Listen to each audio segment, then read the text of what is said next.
परमेश्वर के नाम की स्तुति हो। आज का मनन के लिए पहला कुरिन्थियों 12वां अध्याय 1 से 3 तक पद पढ़ेंगे। हे भाइयों, मैं नहीं चाहता कि तुम आत्मिक वरदानों के विषय में अज्ञात रहो। तुम जानते हो कि जब तुम अन्यजाति थे तो गूंगी मूर्तों के पीछे जैसा चलाए जाते थे वैसे चलते थे। इसलिए मैं तुम्हें चेतावनी देता हूँ कि जो कोई परमेश्वर की आत्मा की अगुवाई से बोलता है वो नहीं कहता है कि यीशु श्रापित है, और ना कोई पवित्र आत्मा के बिना कह सकता है कि यीशु प्रभु है। 5वां पद, वरदान तो कई प्रकार के हैं परंतु आत्मा एक ही है। इन अध्यायों में प्रेरित पौलुस ने खास करके वरदानों के विषय में बताता है। पवित्र बाइबल में वरदान एक बहुत महत्वपूर्ण विषय है। कलीसिया में इसका शिक्षा जरूर होना चाहिए। आत्मिक वरदानों के विषय में परिचय करते हुए पौलुस ने बताता है, आप इस विषय में अज्ञात ना रहना है। कई विषयों में हम लोग अज्ञात रहते हैं। रोमियो 11 अध्याय का 25वां पद में इस्राएल के लिए परमेश्वर की योजना क्या है उससे आप अज्ञात ना रहने के लिए पौलुस कहता है।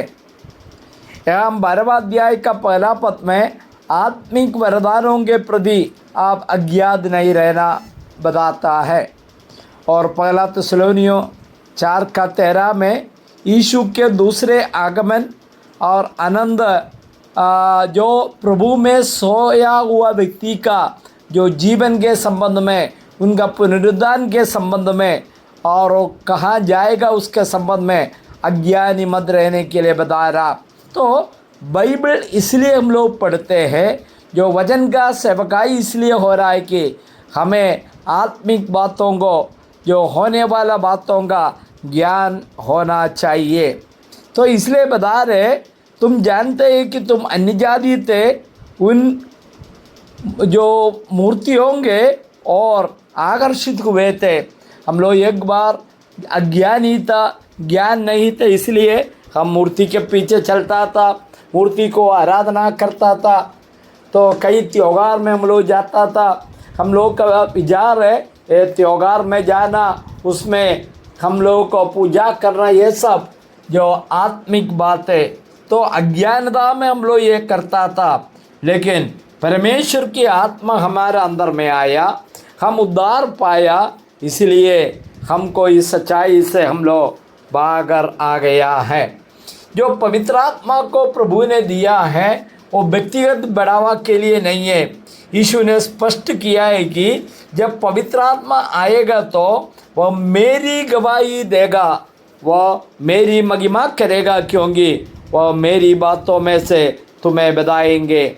यूहन्ना 15 का 26 और यूहन्ना 16 का 14। तो पवित्र आत्मा का कार्य स्वयं को या किसी मनुष्य को बढ़ावा देना नहीं, बल्कि यीशु की महिमा करना, उनका जो क्रूस की मृत्यु के बारे में लोगों को समझाना और प्रभु के समान लोगों को तैयार करना, ये बातों को जो बाइबल स्पष्ट बताता। इसके बाद जो आगे के पदों में 4 से 6 पदों में जो अलग अलग प्रकार का वरदान के बारे में पौलुस यहाँ पर बताता है। एक वरदान नहीं, अलग अलग वरदान है। वो वरदान किस प्रकार जो इस्तेमाल करना उसके बारे में जो प्रेरित पौलुस कहता है। वरदानों में जो अलग अलग है, वहाँ 4 पद में हम लोग पढ़े हैं। वरदान तो कई प्रकार के हैं परंतु आत्मा एक ही है।